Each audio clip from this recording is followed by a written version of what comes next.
Odam bo'lishni tuzuk bilmay turib, cho'lpon bo'lamiz deb jar selishlarimiz qiziq. 80 yoshlik buvimiz turmush uchun ketmanchi patadi. Ammo 25 yoshlik bir balamiz cho'lpon bo'laman deb to'rda g'itmakni do'ravatadi. Ballar mukchaygan bir momimiz pokiz yashayman deb eg'ranmay tuxum setavatadi. Ammo 20 yoshlik bir qizimiz noch yashayman deb nomusini setavatadi. Mana bu farq. Nima o cho'lpon degan?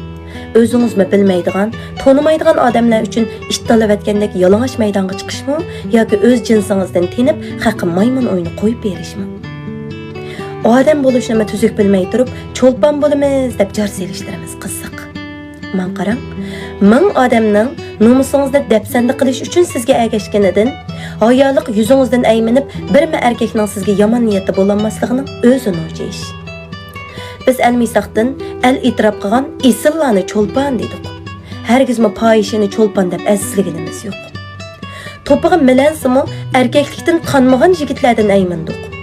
Hargizmi naslidan tangan erlarni qadrliginimiz yo'q. Şuna azizlarim, cho'lpon bo'lamiz demang, oz hevatgan ishdan ko'ynakning o'ng ta'tirini ayirib kiyib, oldi bilan bir odam bo'laylik.